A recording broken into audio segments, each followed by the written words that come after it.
6절입니다. 요한의 말을 듣고 예수를 따르는 두 사람 중에 하나는 시몬 베드로의 형제 안드레라.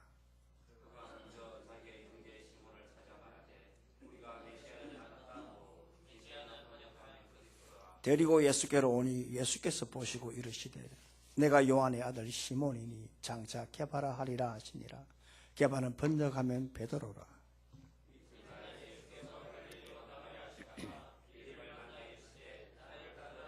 빌립은 안드레와 베드로와 한 동네 벳세다 사람이라.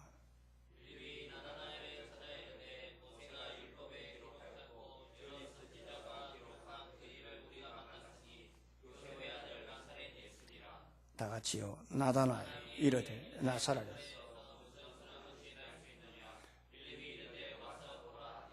아멘. 아시아에서 100년에 한 번 나올까 말까 한 성악가가 있습니다. 아시아 오페라 사상 최고의 테너인 바로 우리 한국의 배재철 집사님이십니다. 이분이 얼마나 유명했냐면 영화로 제작된 더 테너, 영화 더 테너의 실제 주인공이십니다. 그렇게 찬사를 받던 이분이 어느 날 갑자기 갑상선 암이 걸려 성대를 절단했습니다. 의사가 더 이상 노래를 하지 못할 것이다 경고를 했습니다. 그렇게 날리던 가수가 무대 위에서 아시지 않습니까? 목사는 강단에 서야 되고 영화배우들은 카메라 앞에 서야 되고 그리고 연극배우들은 무대 위에 서야 되지 않습니까? 가수들은 마이크를 잡아야 되지 않습니까? 그래야 없는 힘도 나지 않습니까? 이렇게 날리던 이 성악가가 하루아침에 말도 노래도 못하게 되자 우울증에 걸렸습니다. 3년간 그렇게 지냈다고 했습니다. 그런데 3년을 지나면서 스스로 묻기를 내가 지난날에 나의 목소리를 얼마나 하나님을 알리며 얼마나 하나님을 기쁘게 했는가 생각했다고 합니다. 그런데 참 기적적으로 하나님의 은혜로 치료를 받고 난 다음에 3년이 지난 다음에 이분이 주로 활동하던 무대가 일본이었는데 3년이 흐른 다음에 일본 NHK에서 재기를 할 때 그가 제일 먼저 불렀던 노래가 부활이었습니다. 왜 이 곡을 선곡했느냐 하면 그분이 3년간 고민하면서 이 노래로 하나님을 알리고 싶다는 겁니다. 그리고 많은 사람들에게 절망한 사람들에게 용기와 희망을 주고자 이 노래로 하나님의 메시지를 전거했다고 했습니다. 관객들이 이 노래를 듣고 마치고 난 다음에 인터뷰를 하는데 제가 어느 신문에서 발췌를 했습니다. 이 노래를 듣고 신은 어떤 분인가? 이 배 교수의 노래를 통해 듣게 되었다. 하나님을 알게 되었다 이 말입니다. 그리고 이 노래, 이 부활의 노래로 병든 친구들에게 용기를 내라고 이 내용을 전해주고 싶다는 인터뷰 기사를 제가 직접 발췌를 했습니다. 이 배 교수가 그런 토병성에서도 이 3년 이 노래로 어떻게 하면 좀 하나님의 참 기쁨을 좀 이렇게 드릴 수 있을까? 하나님을 알릴 수 있을까? 이렇게 각오한 가운데에 제일 첫 무대 부활로 노래를 불렀다면 3년간 자신을 그렇게 도왔던 자신의 일본인 매니저 와지마 도타로 가족을 구원했습니다. 자기가 구원한 것이 아니라 구원의 길로 인도했다 이 말입니다. 그리고 주위의 모든 스태프들을 다 예수께로 인도했습니다. 이게 무슨 말이냐 하면 하나님의 영광을 본 한 사람의 영향은 지대한 역사를 일으킨다는 겁니다. 제가 지난주에 부산에 내 제자 목사가 교회를 설립하는데 제가 다녀왔다고 했지 않습니까? 그 내 제자 목사의 장인이 바로 정수웅 장로님이십니다. 그 부인이 이화순 권사입니다. 그 이화순 권사님은 친정이 청도 골짜기입니다. 그런데 그 청도 골짜기에 있는 이 시골 교회 자매가 이 경산으로 시집을 왔습니다. 정수웅이라고 하는 이 청년, 그 당시에는 정수웅이라는 사람은 예수를 안 믿었습니다. 담배가 골소였다고 했습니다.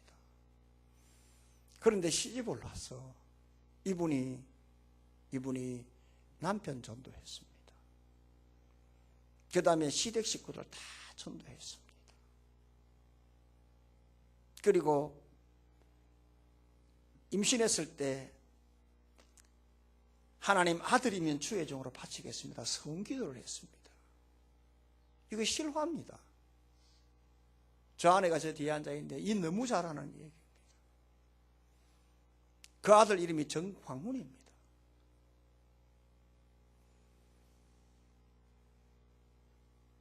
그리고 그 큰딸이 사모가 되었습니다. 이 자매가, 이화순이라고 하는 이 자매가 자매 시절부터, 처녀 시절부터 정말로 하나님의 은혜를 알았던 분입니다. 저는 그래서 시골교회 출신들 굉장히 존경합니다. 거기에는 어마어마한 영적 근들이 많습니다. 대형교회에서 참말해요. 왔다가 사라지는 그런 별똥 같은 사람들 너무 많아요. 그런데 한국에서 내노라는 사람들의 출신들은 다 시골교회에서 거기서 신앙에 내고, 우리 이현미 집사님은 시골교회 출신이니까 이게 무슨 말인가 와닿는 게 꽤 있을 겁니다. 분명히 있을 겁니다. 저는 그런 교회에서 10년간 목회를 했기 때문에 잘 압니다. 정말로 한 사람의 영향이 이렇게 위대한 겁니다. 하나님의 영광을 바라본 한 사람의 그 복음의 씨가 엄청난 열매를 맺는다는 겁니다. 저 한번 볼까요? 저의 조부가 이승만 장로님이십니다. 저의 조부의 집안은 평안북도 덕천이요. 그 집안 대대로 불교를 믿었고, 제가 우리 고모에게 이야기 듣기로는 큰 절을 세웠고, 그 우리 조부의 형님은 그 절간에서 대단한 분이었다고 했어요. 그런데 어느 날 저의 조부께서 선교사에게 복음을 듣고 예수자가 되었어요. 그 집안이 확 발칵 뒤집어졌다고 그래요. 거기다가 은혜를 받고 난 다음에 양복을 했는데 그 모든 재산을 가지고 교회 건축안에 다 바치니까 집에서 쫓겨났대요. 그런데 밤마다 사랑방에서 기도를 한 것을 우리 고모가 듣고 제가 어린 시절의 이야기를 나한테 많이 해줬어요. 너희 할아버지가 이렇다 이랬다. 늘 저한테 그 이야기를 저한테 해줬어요. 왜냐하면 제가 고3 때 저희 아버지가 돌아가셨으니까 그런 얘기를 들어볼 기회가 별로 없었어요. 제가 대학 들어가고 난 다음에 이제 고모 만나면 내가 좀 컸으니까 이 얘기를 해주는데, 그 얘기가 항상 정리가 되니까 이게 무슨 말인가 알겠더라고요. 여러분 한번 보십시오. 그때 그 상황 굉장히 어려웠죠. 힘들었죠. 그런데 보십시오. 그 어른이 씨에 뿌렸던 그 씨가 그 온 가문 가족에 다 예수를 믿고, 손자인 제가 목사가 되고 저 아들도 목사가 됐습니다. 한번 생각을 해보세요, 여러분. 참 목사 세계에서는 대대로 목사가 나온다는 것을 굉장히 어렵게 봅니다. 쉽지 않습니다. 어떻게 주의 종, 주의 사자가 대를 이어서 나올 수 있을까? 쉽지 않습니다. 저는 그렇게 봅니다. 하나님의 영광을 바라본 한 사람의 씨앗, 뿌린 씨앗은 엄청난 열매를 맺는다는 겁니다. 제가 늘 마음에 두고 있는 말씀이 있습니다. 바로 데살로니가전서 2장 19절로 20절의 말씀인데, 여러분들이 많이 들어보셨을 것입니다. 우리의 소망이나 기쁨이나 자랑의 면류관이 무엇이냐? 그가 강림하실 때 우리 주 예수 앞에 너희가 아니냐? 너희는 우리의 영광이요 기쁨이니라. 사도 바울이 데살로니가, 다시 말하면 그리스도 북부에서 복음을 증거했는데 불과 3주 복음을 증거했어요.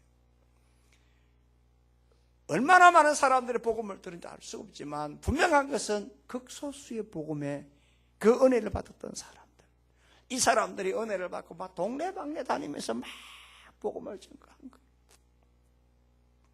복음을 증거했는데 그 한 사람을 통하여 바울이 전한 그 복음, 하나님의 영광을 바라본 그 바울이 전한 이 복음이 새끼를 치고 엄청난 열매를 맺는다. 엄청난 복음의 열매를 맺는다 이 말이에요. 사도 바울이 예수님 재림할 때 그 모든 열매가 다 자기의 것이라는 그것을 지금 바라보고 있다는 겁니다.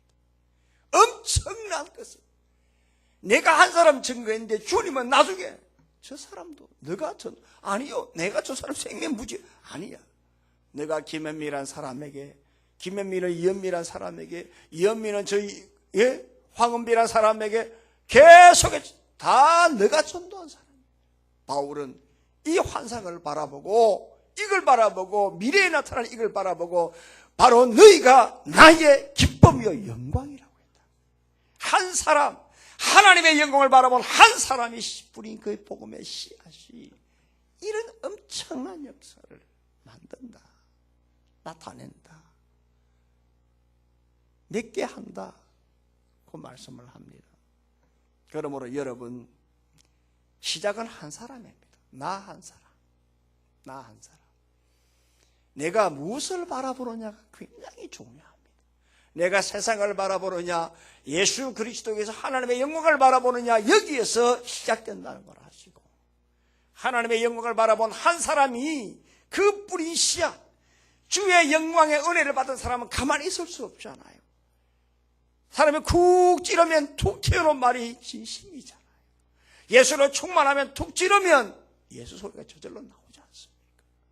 그러니까 여러분, 하나님의 영광을 바라본 사람은 예수의 그 은혜를 증거하지 않을 수가 없으니까 예수 그리스도를 통해서 하나님의 영광을 바라보시고, 여러분들 한 사람, 여러분들이 먼저 가정에서부터 시작하십시오.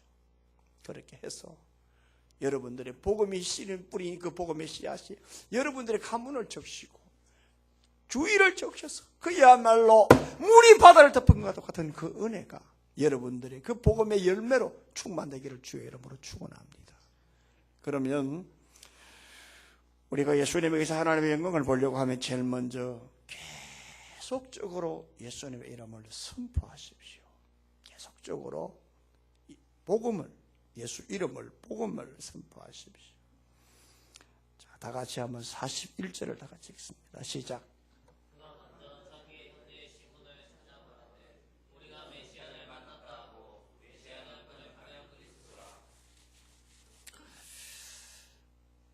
안드레와 사도 요한이 서성은, 그 두 사람의 서성은 세례 요한이라고 제가 지난주 말씀을 드렸습니다. 안드레의 서성 세례 요한이 예수님이 앞으로 지나가자 보라, 저분이 바로 세상 죄를 지고 가는 하나님의 어린 양이다 하는 말을 듣고 예수를 쫓아갑니다. 그런데 안드레가 예수님을 이렇게 만나자마자 처음 했던 말이 뭐냐? 랍비 어디 계십니까?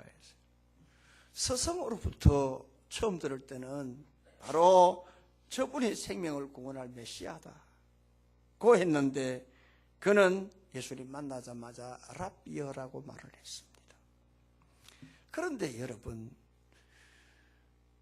예수님을 만나서 밤새도록 예수님과 대화를 나누면서 안드레의 눈, 다시 말하면 눈이 영적인 눈으로 바뀌고 영의 눈이 열리자 안드레는 예수님에게서 하나님의 영광을 바라보게 되었습니다. 하나님의 영광을 바라본 이 안드레는 가만히 있을 수가 없었습니다. 아, 이분이 메시아구나. 아, 이분이 진짜 백의 구원자구나.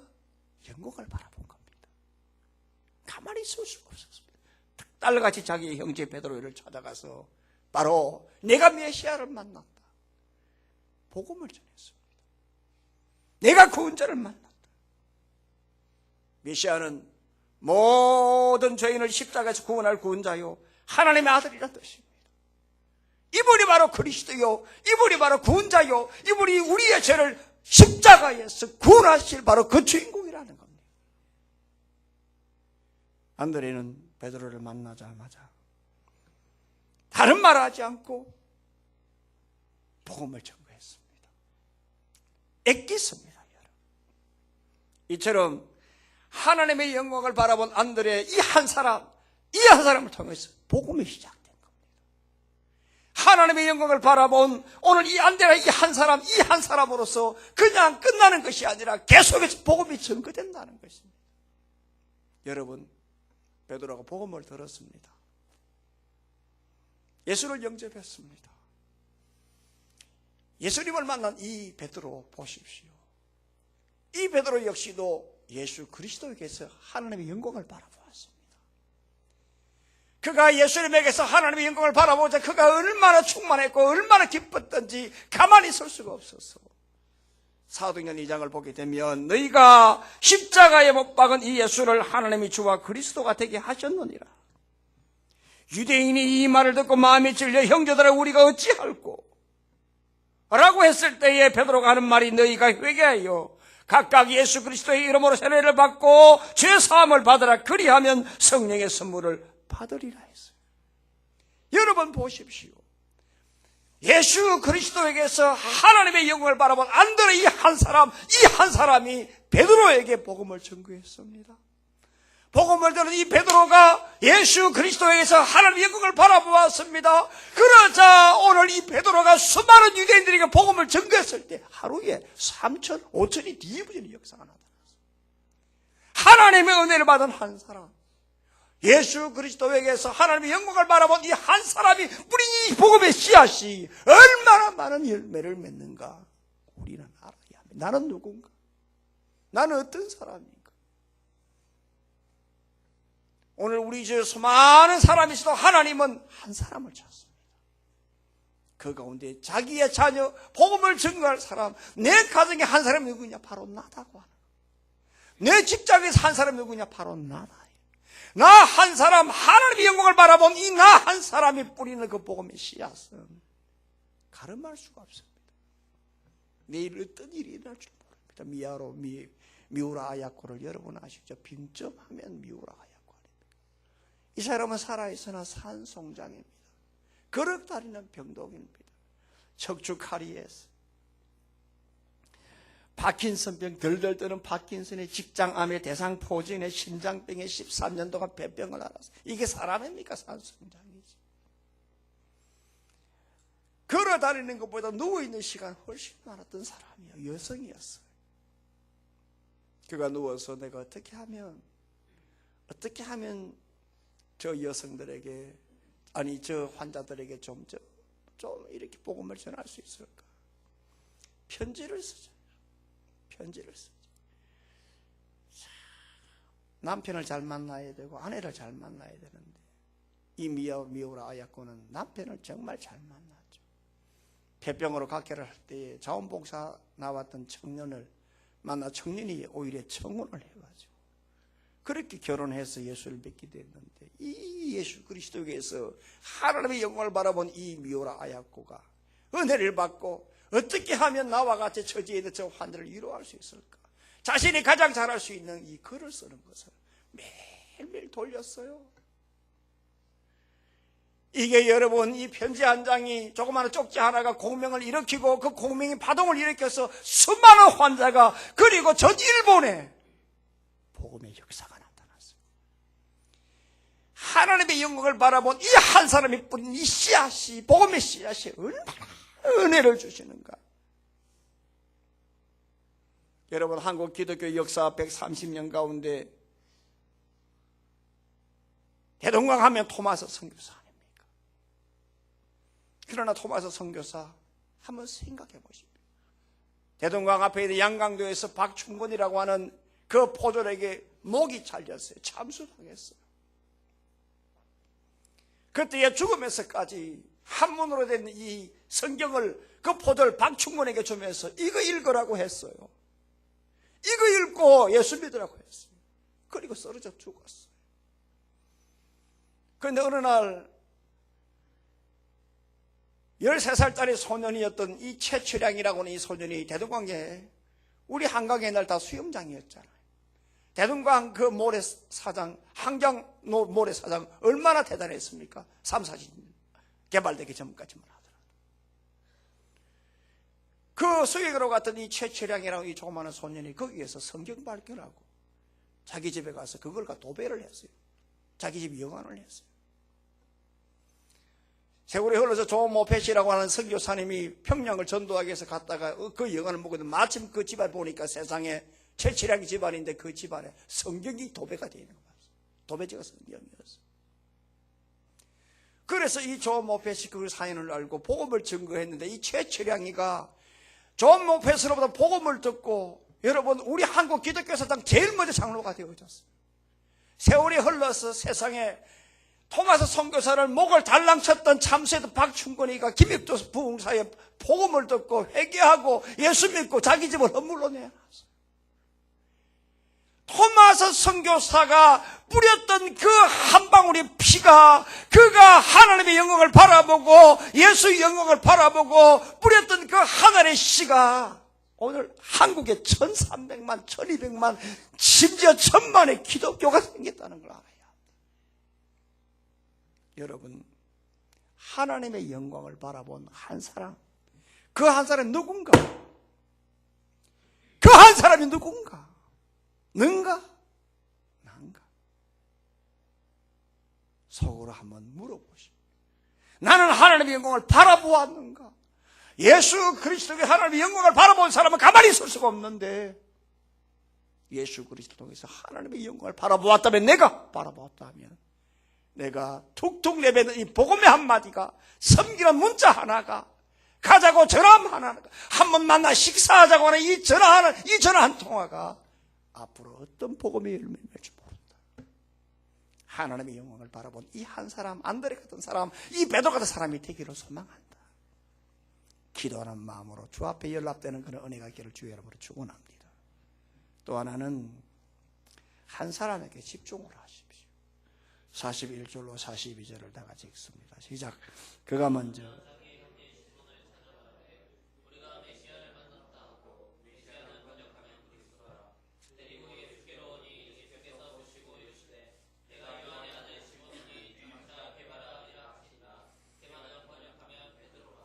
여러분, 예수님에게서 하나님의 영광을 바라본 한 사람 안드레, 자기 형 시몬 베드로를 찾아갔어요. 우리가 메시아를 만났다, 다시 말하면 구세주를 만났다 말을 했습니다.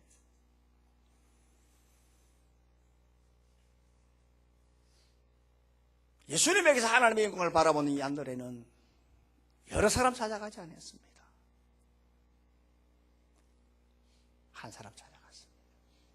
가장 가까운 사람 찾아갔습니다. 그리고 복음을 전했습니다.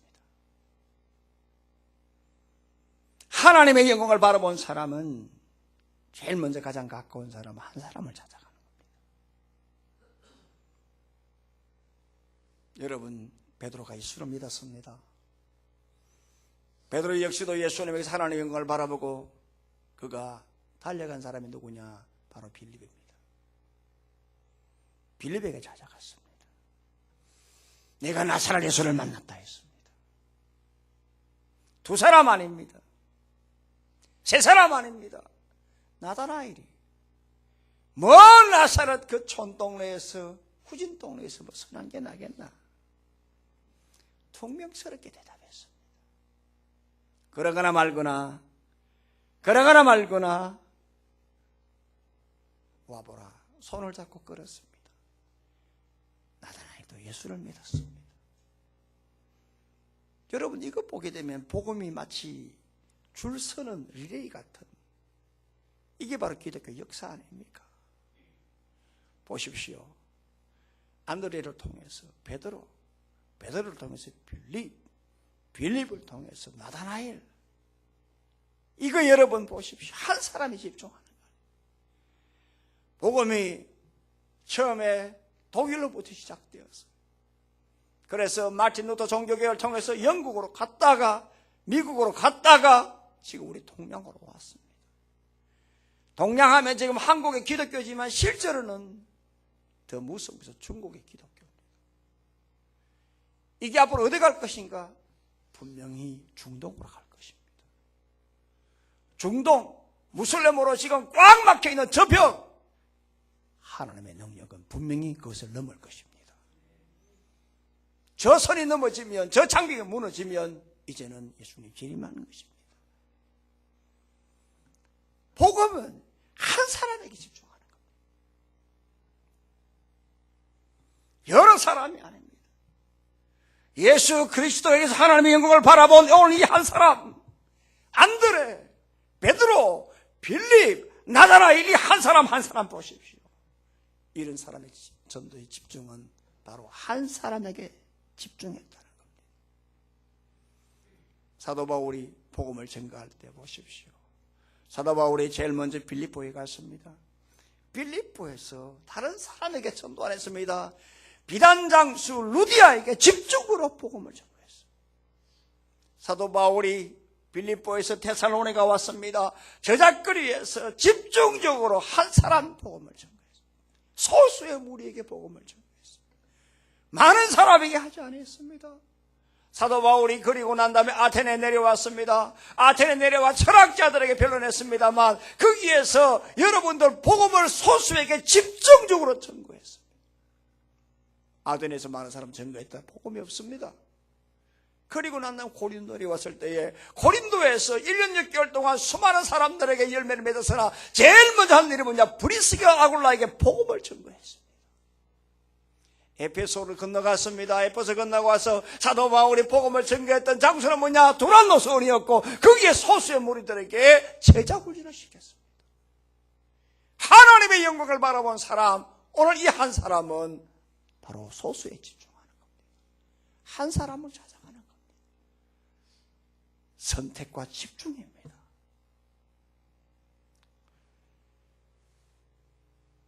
여러분들, 러시아가 나온 문호 가운데 현대소설 가운데 그 장인 솔제니친을 아시죠? 워낙 러시아는 많은 문호를 배출했으니까 여러 사람 말하면 우리가 지금 좀 혼돈이 오니까 한 사람 솔제니친을 좀 소개하고 싶습니다. 이 솔제니친이 이 세계에 끼친 기독교적 영향은 지대합니다. 그런데 이 솔제니친이 어떻게 해서 예수를 믿게 되었는가를 알면 하나님의 영광을 바라본 한 사람이 전한 이 선택에 한 사람에게 전한 이 복음의 열매가 이렇게 크게 역사하는 걸 알 수가 있어요. 옛날 러시아가 소련 시절이었죠. 그때 아주 탄압을 이렇게 받을 그 당시에 반체제 인사들은 전부 다 감옥에 다 공산주의 시절에 잡아놨습니다. 그때 의사였던 이 콤필드라고 하는 이 의사가 정치범으로 들어가 있을 때 직업이 의사니까 환자를 치료해 줬습니다. 보직으로. 그런데 어느 무명의 사형수가 자기에게 복음을 전거했습니다. 인생의 의미가 뭔가? 죽고 나서 어디로 가는가? 당신은 왜 사는가? 이 사형수가 같은 죄수지만은 의사에게 복음을 전거했어요. 이 복음을 받아들인 바로 그날 하나님의 영광을 바라보았습니다. 콤필드. 그 얼마 후에 이 무명의 이 사형수는 죽고 말았습니다. 그리고 난 다음에 이 콤필드가 거기에서 은혜를 받고 그가 치료하는 중에 어느 환자를, 죽음 직전의 환자를 고쳐주었어요. 그리고 그분에게 그 죽음 직전의 환자를 고쳐주고 난 다음에 자신은 죽고 말았어요. 변사가 되고 말았어요. 갑자기 죽고 말았어요. 그런데 그 사람이, 치료받는 그 사람이 기적적으로 나았어요. 그 사람이 바로 솔제니친입니다. 복음을 듣고 하나님의 영광을 바라본 이 솔제니친, 미국에 망명했습니다. 그리고 글을 썼습니다. 기독교에 대한 엄청난 영향을 끼쳤습니다. 가장 사랑하고 존경하는 우리 옥하는 목사님께서 이런 말을 했습니다. 하나님은 군상을 원하는 것이 아니라 한 사람을 찾는다고 했습니다. 이 시대에 쓰임받는 사람이 누구냐? 하나님은 많은 사람을 찾지 않는다. 성경을 봐라. 아루아람을 창세기를 봐라. 왜 소돔 고모라가 망했느냐? 의인 50이 없다, 40이 없다, 30이 없다, 10이 없다 했습니다. 심지어 5가지도 내려갔습니다. 이 시대는 많은 사람들이 움직이는 것이 아니라 하나님의 영광을 바라본 바로 예수 그리스도를 바라보는 그 사람 한 사람이 전하는 복음, 바로 이 한 사람에게 전하는 이 복음으로 이 세상은 하나님이 이끌어 가신다는 겁니다. 나는 누군가를 한번 돌아보십시오. 나는 하나님께 지금 선택받은 한 사람으로서 내가 지금 예수 그리스도를 통해서 하나님 영광을 바라보고 있는가? 그리고 내가 한 사람을 내가 지금 전도하고자 하는 선택이 있는가? 집중하고 있는가를 한번 돌아보십시오. 참 하나님의 은혜로 내가 예수 영광을 바라보고 한 사람을 선택해서 복음을 전가하면 여기에는 안드레가 전한 이 한 사람에게 전한 이 베드로를 통해서 얼마나 많은 역사가 일어날 줄 모른다. 그런 은혜 우리 모두 있기를 주의 이름으로 축복합니다. 마지막 하나는 복음을 전가할 때 논쟁하지 말고요. 논쟁하지 말고 다른 모습으로, 이전과 다른 모습으로 복음을 전가하고 예수님께 데리고 오는 겁니다. 45절로 46절을 한번 다 같이 읽습니다. 시작. 빌립이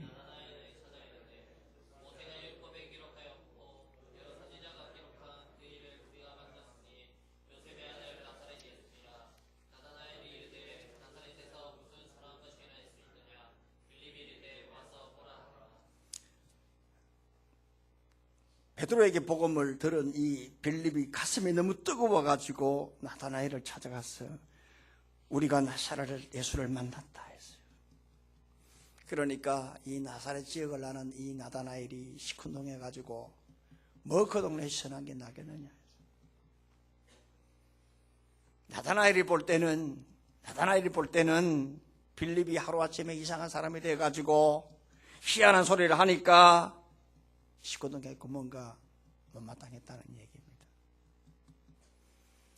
우리가 여러분 전도하며 갑자기 내가 은혜를 받고 옆 사람에게 예수 믿으라면 싱긋이 웃죠. 니나 잘 믿으라 하죠. 저도 그런 경우 많습니다. 친구에게 전도를 하니까 옛날에 나를 보고 니나 교회 잘 다니나 그럽니다. 근데 한 20년이 흘러서 어느 식당에 갔어요. 내가 전도했던 그 친구가 자기 누님이 여자 전도사인데 그 집안이 희한한 집안이에요. 자기는 조그마한 업체 사장이 되고 나는 목사가 되었어요. 근데 20년쯤 지나서 내가 어느 식당 가니까 자기는 자기 직원들과 방 안에서 식사를 하고 있다가 너무 손님이 많으니까 그 서빙하는 분이 합석하라 하더라고요. 옆에 테이블. 그래 뚝 들어가니까 내 고등학교하고 재수를 같이 했던 친구요. 나를 보더만 깜짝 놀라는 거예요. 시큰둥했는데 그 친구가 20년이 흘러서 나고 하는 말이 석조나 소리도 못하고 목사님 합니다. 목사님, 그때의 당신의 선택이 옳았습니다 하더라고요. 그때 내 진짜 마음에 긍지가 생겼어요. 하나님이 이렇게 존귀하게 만들어주구나. 그 친구 이름이 김재호입니다. 네. 부산중앙동에서 여행사를 아주 크게 하고 있습니다. 만나던 식당은 부산 구덕 경기장 야구장 바로 앞에 있는 갈대집이라고 개고기를 잘하는 집입니다. 그때 목이 너무 안 좋아가지고 개수육이 좋다 해서 먹으러 갔는데 거기서 만났습니다. 시큰둥하는 반응을 여러분들 많이 받았을 것입니다. 그런데 논쟁합니까? 이 빌립이 논쟁하지 않습니다. 와보라 손을 잡고 갑니다. 여러분 전도할 때 말이죠. 논쟁하는 것에 백해무익합니다. 제가 이 말 이전에 한 것 같은데 전도 폭발할 때 논쟁하면 어떻게 하라 했습니까? 자리 떠라 했잖아요. 그죠? 기억나시죠? 이제 깜깜해서 이제 가물가물할 겁니다. 그 은혜가 다 어디 갔는지 회복하기를 바랍니다. 성령께서 다시 한 번 더 물붓듯이 회복의 은혜 주기를 바랍니다. 제자 훈련 받을 때 그 첫 열정, 목사 한 사람만 있으면 뭐 합니까? 목사 한 사람만 여러분 갈망하면서 다시 한번 그러한 밀물의 때를 기다리고 있는 이것만 생각하면 뭘 하겠습니까? 교회는 목사가 주인이 아닙니다. 교회 주체는 평신도입니다. 교회의 머리는 예수 그리스도입니다. 저는 1%에 불과한 성직자에 불과합니다. 성경으로 성도를 온전케 하고 온전한 신앙인격을 만들어서 봉사일을 만들고 그리고 난 다음에 주님이 원하시는 그리스도 몸을 세우는 것이 목회자가 해야 될 일입니다. 전도할 때 논쟁 아무 소용없습니다. 피하십시오. 그리고 좀 더 다른 모습으로 찾아가서 화보라 하십시오. 좀 더 다른 모습은 바로 나의 간증거리입니다. 간증거리가 있는 사람은 이전과 다른 모습으로 살아갈 수밖에 없습니다. 간증이라고 하는 건 내가 천국을 봤다는 게 아니라고 했지 않습니까? 내가 자연인일 때에 어느 날 예수님이 나를 언제 찾아오셨고 어떻게 내가 예수를 만났고 예수를 만나고 난 내가 어떻게 다른 삶을 살고 있는가 그 은혜를 나누는 것이 간증이라고 했지 않습니까? 나의 다른 모습은 간증거리가 있습니다. 그 간증거리는 나의 삶의 변화를 말합니다. 논쟁하지 마십시오. 기독교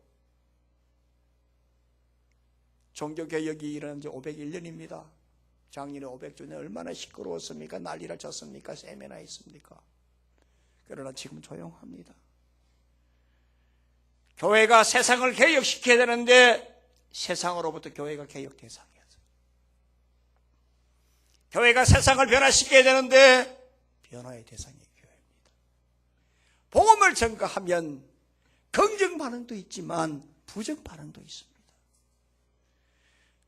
희한한 소리 하는 사람들 있습니다. 인정하십시오. 논쟁하지 마십시오. 그러나 그런 사람들에게 다른 모습으로 전가하십시오. 다른 모습을 보여주십시오.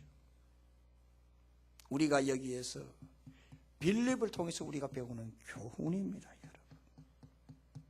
사랑하는 성도 여러분, 하나님의 영광을 바라본 한 사람, 이 한 사람의 전한 복음, 바로 그 복음의 열매는 지대하다는 것. 저는 이 말씀을 전가하면서 준비하면서 참 하나님의 계획은 참 오묘하다 싶더라고요. 왜냐하면 오늘이 11월 첫 주잖아요. 11월 넷째 주 우리가 항상 전도 축제가 있는데 시키나 안 시키나 말 하나 항상 5월 첫째 주 11월 첫째 주 전도 메시지를 준비를 해야 되는데 어떻게 이렇게 딱 맞게끔 복음의 메시지를 본문을 주셨는가. 난 너무너무 신기하더라고요. 야, 진짜 신비하다. 나 참 그래서 진짜 기가 막히다. 절묘하다 타이밍이. 여기 또 하나님 뜻이 있구나 싶어서 이 말씀을 곱씹고 그래서 강단했었습니다. 사랑하는 성도 여러분, 이제 1일 2호 이제 행복축제 주제를 정했습니다. 어서 옵소에 환영한다는 뜻이죠. 어서 옵소에 행복축제입니다. 순축제가 있습니다.